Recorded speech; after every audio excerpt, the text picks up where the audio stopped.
membangun, sehat, cerdas, mandiri. Sahabat Desa Mandiri Channel, kali ini materinya adalah perencanaan pembangunan di desa. RPJM Des atau RPJM Kalurahan disusun hendaknya dapat mengatasi permasalahan yang ada di wilayah kalurahan. Potret permasalahannya antara lain masalah lingkungan yang kumuh, kemiskinan dan kelaparan, masalah persampahan, anak putus sekolah, dan lain-lain. Arti perencanaan secara umum pengertiannya adalah suatu proses menentukan hal-hal yang ingin dicapai atau tujuan di masa yang akan datang, serta menentukan berbagai tahapan yang diperlukan untuk mencapai tujuan tersebut. Adapun manfaat dari perencanaan adalah mempermudah tercapainya tujuan.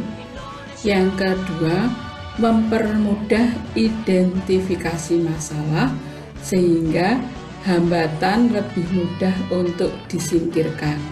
Yang ketiga, mempersingkat waktu pencapaian tujuan. Dengan perencanaan yang matang, Anda bisa lebih cepat mendapatkan goals yang diinginkan. RPJM Des hendaknya sesuai dengan hal tersebut. Tujuan perencanaan adalah mengantisipasi dan beradaptasi dengan segala perubahan yang terjadi. 1. Memberikan arah, direction kepada para administrator maupun non-administrator agar bekerja sesuai dengan rencana.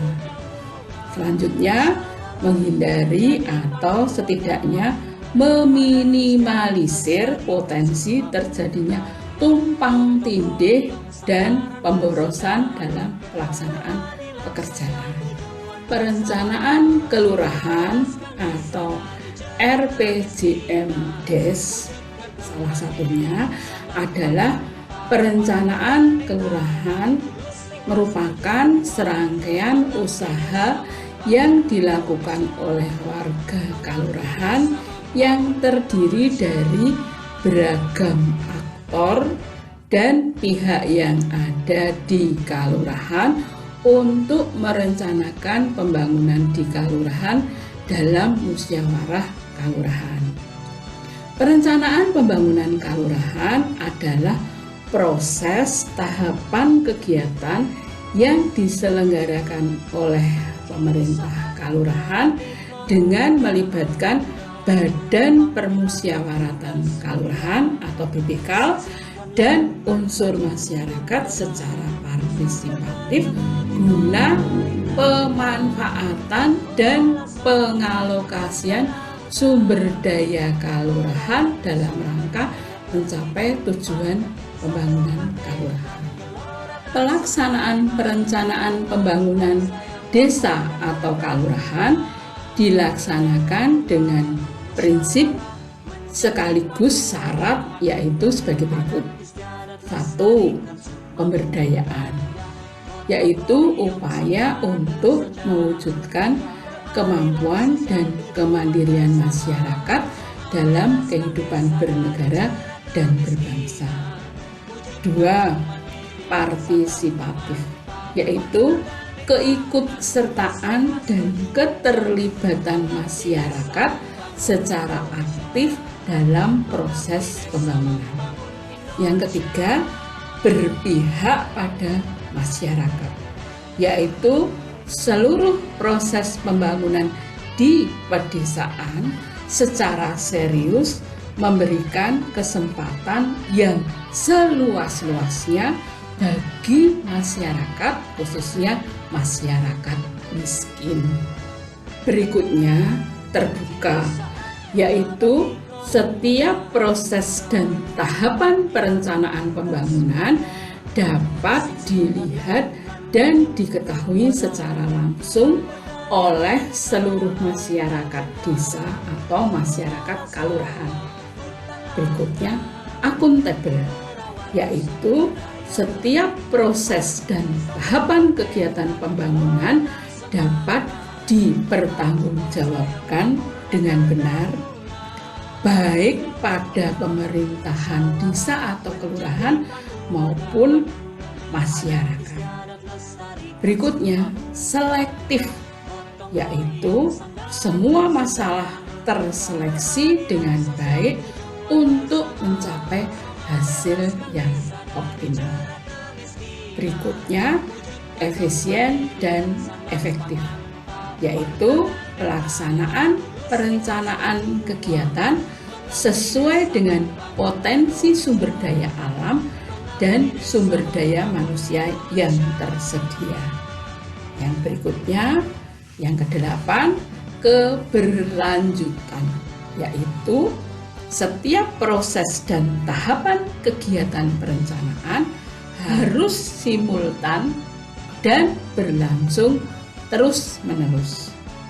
Yang selanjutnya, yang ke-9, cermat, yaitu data yang diperoleh cukup objektif, teliti, dapat dipercaya, dan menampung aspirasi masyarakat. Yang ke-10, proses berulang, yaitu pengkajian terhadap suatu masalah atau hal dilakukan secara berulang sehingga mendapatkan hasil yang terbaik. Dasar hukum perencanaan di kalurahan, yang pertama, Undang-Undang Nomor 6 Tahun 2014 tentang Desa.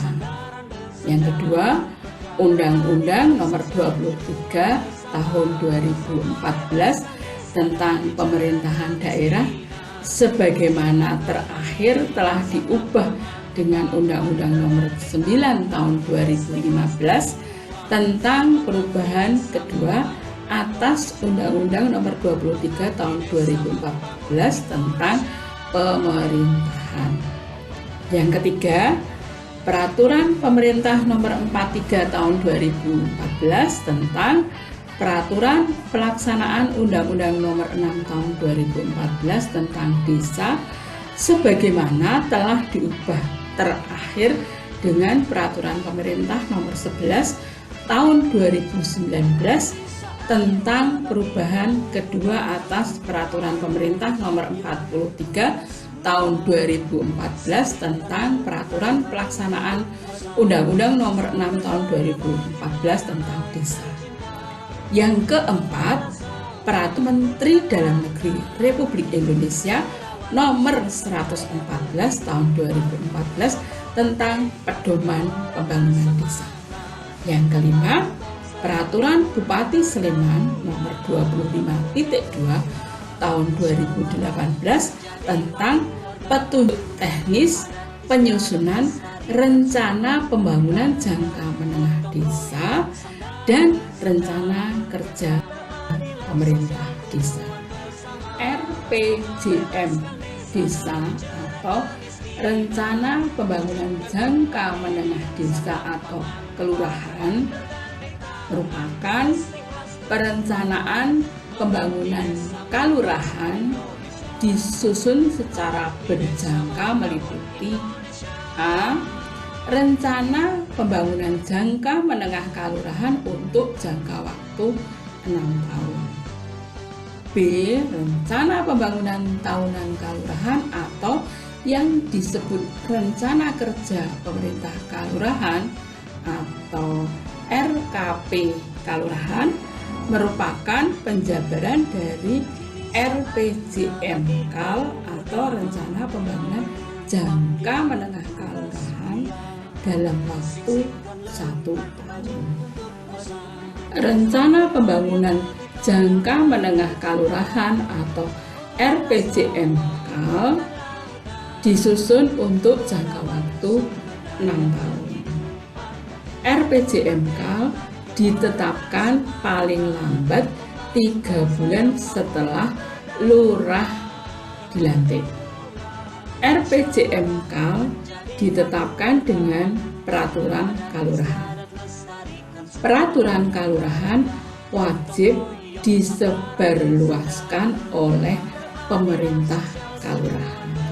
Selanjutnya, RPJM kalurahan memuat visi dan misi lurah serta arah kebijakan pembangunan kalurahan. Rencana kegiatannya meliputi bidang 1. Penyelenggaraan pemerintahan kalurahan, pelatihan pembangunan kalurahan, pembinaan kemasyarakatan kalurahan, pemberdayaan masyarakat kalurahan, dan penanggulangan bencana, keadaan darurat, dan keadaan mendesak.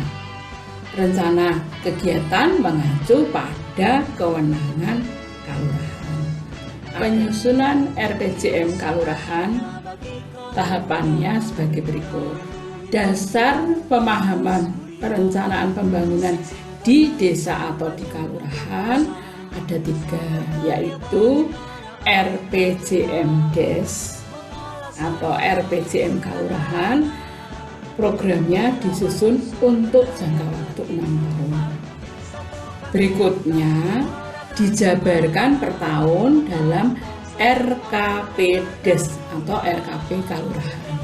RKP kalurahan ini berisi jabaran dari RPJMdes untuk 1 tahun atau setiap tahun dibuat, dijabarkan.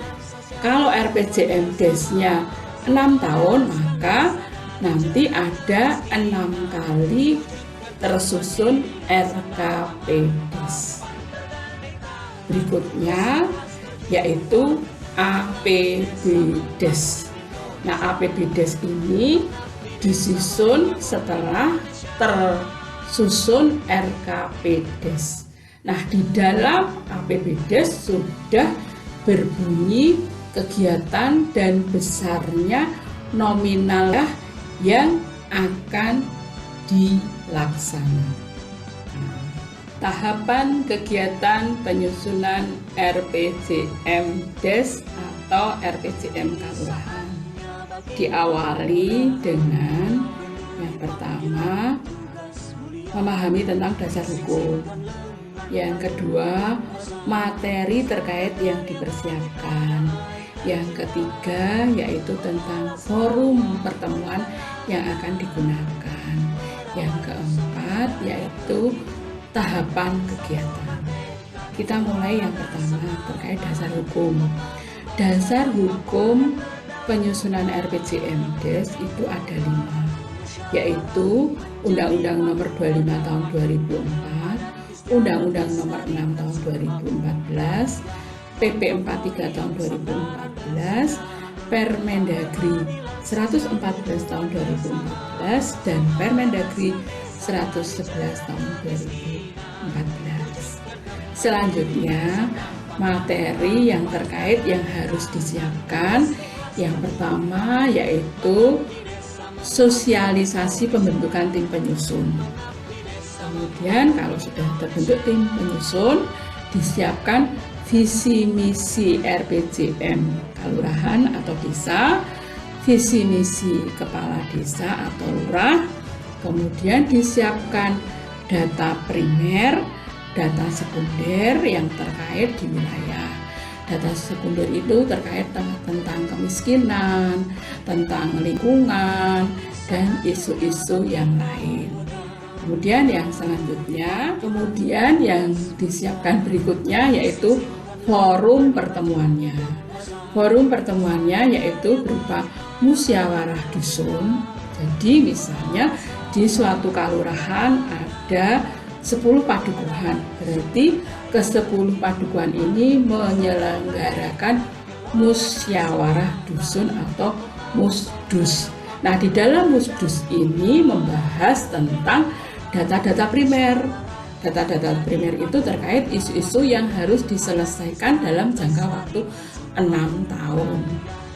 Data sekunder itu antara lain tentang kemiskinan, tentang lingkungan, tentang kesehatan, tentang gender, budaya, sosial, ekonomi, dan lain-lain.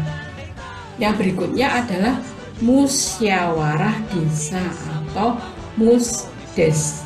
Nah, di dalam musdes ini hasil dari musyawarah dusun, kalau tadi desanya atau kalurahannya terdiri dari 10 dusun, maka ke-10 dusun ini dibahas pada saat musyawarah desa. Selanjutnya adalah lokakarya desa. Nah, di dalam lokakarya desa ini membahas tentang semua keseluruhan musyawarah dari desa tadi dibahas, kemudian dikerucutkan masalahnya. Kemudian dari pengerucutan masalah itu sudah diperkirakan yang akan dilaksanakan di 6 tahun ke depan. Kemudian forum berikutnya adalah Musrengbangdes, musyawarah perencanaan pembangunan desa atau kalurahan. Musrengbangdes RPJM desa. Nah, di dalam musyawarah ini hasilnya sudah mengerucut. Kemudian dilakukan rapat BPD atau BPK bersama dengan pemerintah kalurahan. Nah, di rapat ini pembahasannya dianggap selesai dan ditetapkanlah yang namanya penetapan Perdes RPJM Des. Kegiatannya berarti selesai. Nah, selanjutnya tahapan kegiatan. Nah, tahapan kegiatan ini dilaksanakan secara rigid, urut, nggak boleh lompat-lompat. Yang pertama, sosialisasi pembentukan tim penyusun RPJM Des. Kemudian kalau sudah diselenggarakan musyawarah ini, kemudian dilakukan penyelarasan arah kebijakan perencanaan pembangunan kabupaten. Nah, penyelarasan ini juga dibahas, penyelarasan terkait kebijakan kabupaten dikaitkan dengan visi misi kepala desa atau lurah dan visi misi dari RPJM kalurahan itu sendiri. Selanjutnya dilakukan pengkajian keadaan desa. Nah, pada pengkajian keadaan desa ini dilakukan di setiap padukuhan. Di forumnya musyawarah padukuhan yang dibahas terkait masalah-masalah yang ada di tingkat padukuhan terkait dengan data primer, data-data sekunder seperti masalah kemiskinan, kalau di padukuhan itu ada yang kelaparan, kalau di padukuhan itu ada penyandang sosial, kemudian ada kaitannya dengan budaya, ekonomi, gender, kemudian infrastruktur yang ada di tingkat padukuhan yang mendesak untuk dilaksanakan, kemudian masalah putus sekolah, masalah persampahan, masalah air bersih, dan lain-lain dibahas di musdus. Selanjutnya, setelah musdus ini sudah bisa disimpulkan dari seluruh padukuhan yang ada di tingkat kalurahan, dilanjutkan dengan penyusunan rencana pembangunan desa atau kalurahan. Di dalam penyusunan ini sudah merangkum semua yang dibahas di tingkat padukuhan yang sudah dilaksanakan musdus. Jadi pada penyusunan rencana pembangunan desa ini sudah merangkum semua kebutuhan dari padukuhan. Selanjutnya penyusunan rancangan RPJM Des atau RPJM kalurahan. Nah, dalam penyusunan ini diawali atau dibahas forumnya namanya Lokakarya Desa atau Lokakarya Kalurahan. Di forum ini tentunya dibahas tentang kebutuhan-kebutuhan prioritas yang harus diselenggarakan kelurahan yang bisa diselenggarakan selama 6 tahun ke depan. Nah, berikutnya penyusunan rencana pembangunan desa. Nah, penyusunan rencana pembangunan desa ini dituangkan dalam forum Musrengbang Des RPJM Kelurahan atau desa.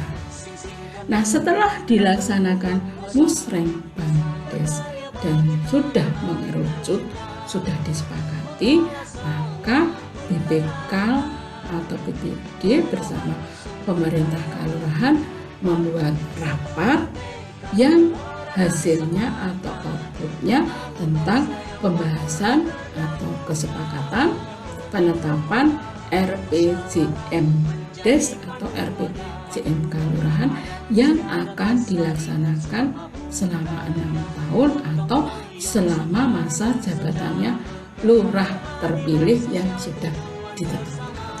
Demikian materi penyusunan RPJM Des atau RPJM Kal yang kami sampaikan. Selanjutnya secara rigid akan kami ulas pertahapannya di materi selanjutnya. Selanjutnya jangan lupa like, subscribe, tekan tombol lonceng, komen, dan share supaya mengetahui perkembangan channel kami. Salam Desa Membangun, sehat, cerdas, mandiri.